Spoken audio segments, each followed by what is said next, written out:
Hello students, welcome to I exam भी। This is Sonal Saklani. So students, जो हमारी series चल रही थी फॉर CWC, CCI और NSC का एग्ज़ाम जो अभी पास ही आ रहा है, उसमें हम डिस्कस करते हैं जो भी इम्पॉर्टेंट टॉपिक्स हैं इन एग्ज़ाम से रिलेटेड, उनके बारे में MCQs।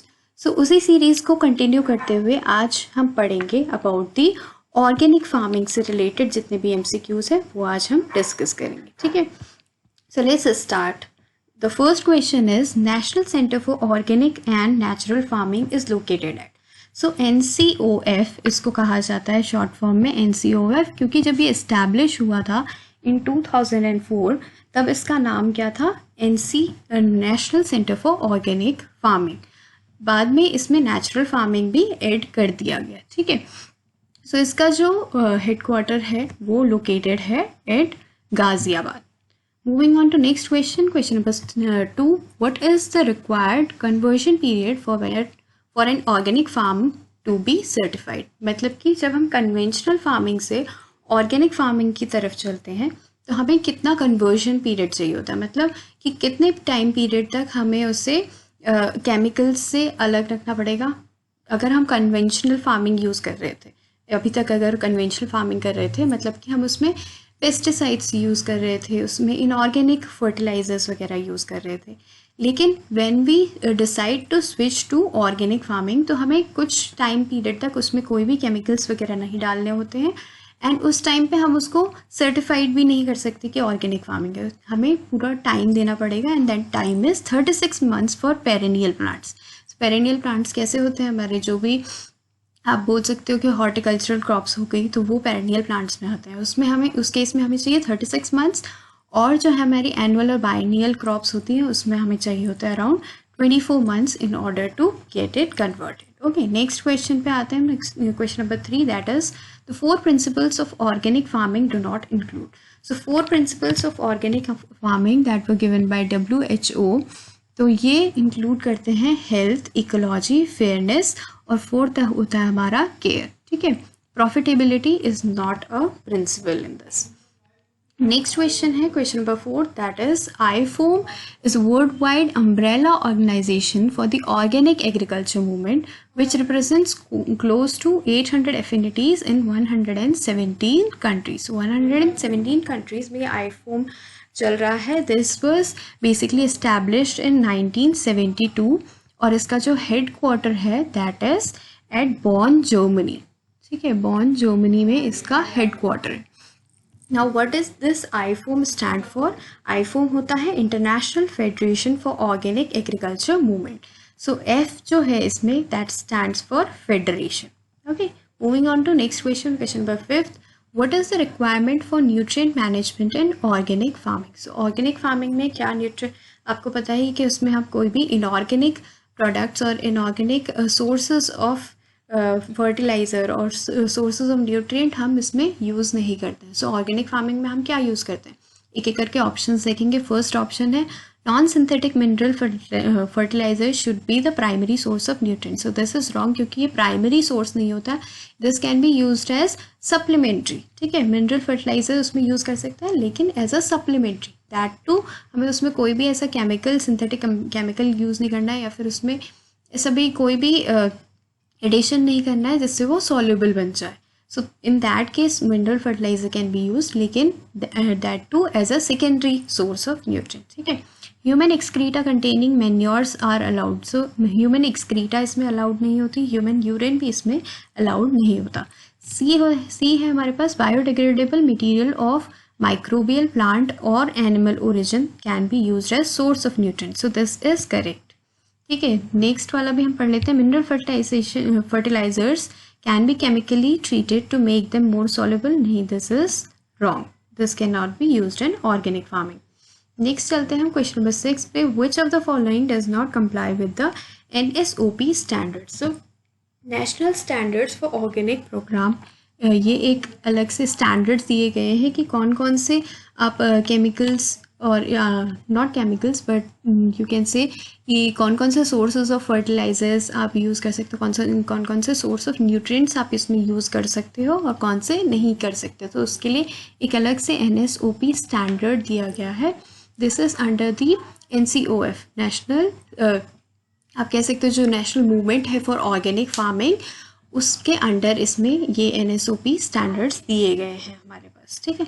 सो क्या क्या है हमारे पास options? The use of genetically engineered seeds transgenic plants is allowed. This is wrong, क्योंकि जेनेटिकली इंजीनियर्ड सीड्स हम इसमें यूज़ नहीं करते। Straw and mulches can be used, yes this can be used. Human excreta including fecal material and urine is prohibited. This is correct. Vermicompost can be used. This is also correct. So हमारा कौन सा does not follow is A. Okay, next is question number 7, that is under Paramparagat Krishi Vikas Yojana, how much financial assistance is provided?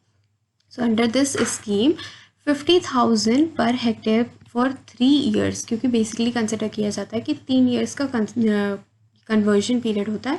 सो 3 साल के लिए 50,000 per hectare पर और 3 साल के लिए ये प्रोवाइड किया जाता है on a cluster basis. So farmers का बेसिकली क्लस्टर बनाया जाता है और उसमें ये प्रोवाइड किया जाता है। आपको मुझे कमेंट सेक्शन में बताना है कि आउट ऑफ दिस 50,000 कितना अमाउंट दिया जाता है फॉर द इनपुट्स, ठीक है। Now coming to question number 8, that is who is responsible for implementing the NPOP in India? NPOP है national programme on organic production. So ये किसके अंडर आता है? This is basically implemented by APEDA, और अपेडा आता है हमारा ministry of commerce and industry के अंदर, ठीक है। ये ministry of agriculture and farmers welfare के अंदर नहीं है, ये बात आप ध्यान रखेंगे, ठीक है। नेक्स्ट आते हैं next question number 9, who is the founder of zero budget natural farming? See organic farming और नेचुरल फार्मिंग काफ़ी इंटर रिलेटेड है, तो हो सकता है इस पर भी क्वेश्चन आ जाएँ। So you should be prepared for this also, ठीक है। सो कौन फाउंडर है या फिर father of zero budget natural farming किसको कहा जाता है? It is Subhash Palekar. इसके अलावा MS स्वामीनाथन जो है, he is the father of green revolution in India, और नॉर्मन E बोरलॉग है father of green revolution internationally. Masanobu Fukuoka है हमारे फादर ऑफ नेचुरल फार्मिंग, ठीक है। जीरो बजट नेचुरल फार्मिंग में सुभाष पालेकर हैं, ये इनकी फोटोग्राफ है। नेक्स्ट क्वेश्चन आता है question number 10, what is Jeevamrutha in zero budget natural farming? So zero budget natural farming अगर आप देखेंगे इसमें बेसिकली 4 कॉम्पोनेंट्स हैं। One is Beejamrutha, Jeevamrutha, mulching and Whapasa. Beejamrutha कहता है कि सीड को हमें ट्रीट करना है, उसको सोइंग से पहले उसका सीड ट्रीटमेंट होना चाहिए with the help of cow dung या काउ यूरिन, आप इसमें यूज़ कर सकते हैं।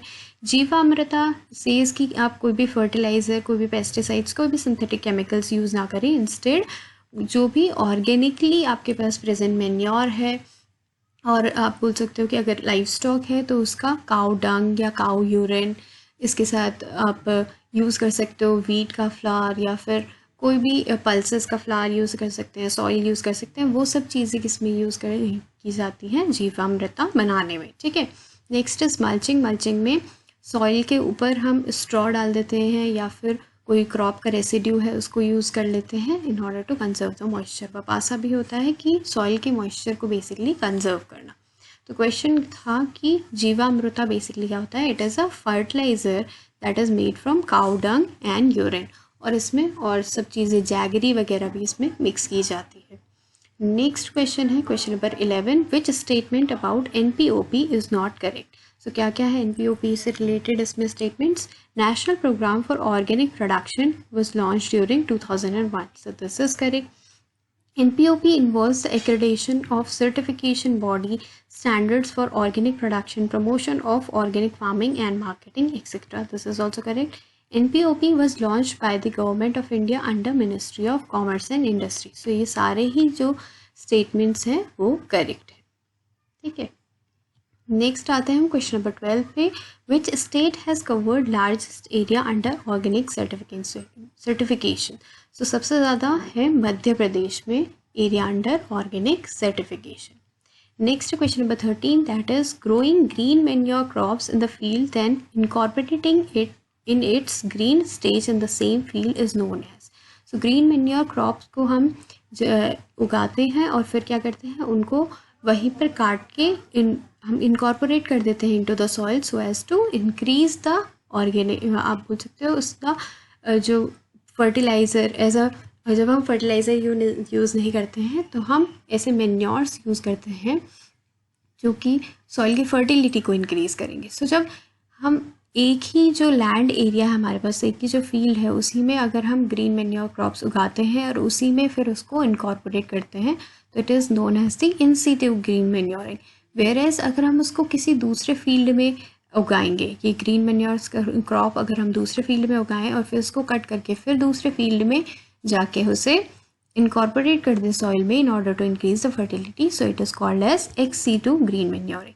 ब्राउन मैन्योरिंग क्या होता है? ब्राउन मैन्योरिंग होता है जब हम कोई भी ऐसी ग्रीन मैन्योर क्रॉप उगाते हैं एंड एट सर्टेन स्टेज हम उसको कट करके इनकॉर्पोरेट नहीं करते, इंस्टेड क्या है, हम उस पर कोई भी आप बोल सकते हैं हर्बिसाइड डाल देते हैं so as to kill it, so that वो किल हो जाए और फिर वो क्योंकि वो किल हो जाता है उसमें नेक्रोटिक स्पॉट्स पड़ने लगते हैं, तो इस वजह से क्या है वो ब्राउन कलर का अपीयर होने लगता है और इसलिए उसको ब्राउन मैन्योरिंग कहा जाता है। ठीक है, नेक्स्ट है question number 14, which of the following is not used in organic farming. So organic farming में क्या यूज़ नहीं करते हैं? प्लांट ग्रोथ प्रमोटिंग राइजोबैक्टीरिया हम यूज़ करते हैं, phosphorus solubilising bacteria are also no used in it. Azolla भी use कर सकते हैं, एट्रोजिन यूज़ नहीं करते। एट्रोजिन क्या है? एक केमिकल है।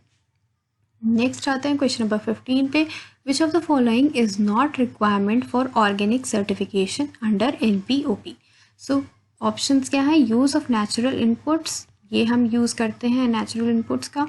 Use of chemical fertilisers and pesticides, हम ये नहीं यूज़ करते हैं, इसमें करेक्ट लिखा गया है कि नो यूज़। ठीक है, नेक्स्ट है organic products should not contain any genetically modified organisms. So this is also correct. Use of high yielding varieties of crop, so ये कोई आप बोल सकते हो क्राइटेरिया नहीं होता है कि यूज़ करना ही हमें high yielding variety crop, so this is not a requirement for the organic certification. So ये वाला जो ऑप्शन है ये हमारा करेक्ट हो जाएगा कि ये रिक्वायरमेंट नहीं होती है। अगर आप ऐसे ही और क्वेश्चंस प्रैक्टिस करना चाहते हो और क्वेश्चंस से, ताकि आपकी प्रिपरेशन जो है वो और अच्छी हो जाए, तो आप iExamBee की साइट पे जाके CCI के फ्री मॉक टेस्ट अटेम्प्ट कर सकते हो। ये फ्रीली अवेलेबल हैं, वहाँ पर आप जाके चेक कर सकते हो। इसके अलावा NCL की अगर आप प्रिपरेशन कर रहे हो, नेशनल सीड कॉरपोरेशन की प्रिपरेशन कर रहे हो या फिर CWC की प्रिपरेशन कर रहे हो, इनके भी जो प्रीवियस ईयर क्वेश्चन पेपर हैं वो अवेलेबल हैं iExamBee की साइट पे। मॉक टेस्ट और previous year question papers available हैं, तो आप वहाँ से जाके चेक कर सकते हैं। अगर आपको ये वीडियो अच्छा लगा हो तो हिट द लाइक बटन। अगर आपने अभी तक चैनल सब्सक्राइब नहीं करा है तो I would recommend you to subscribe the channel. Thank you.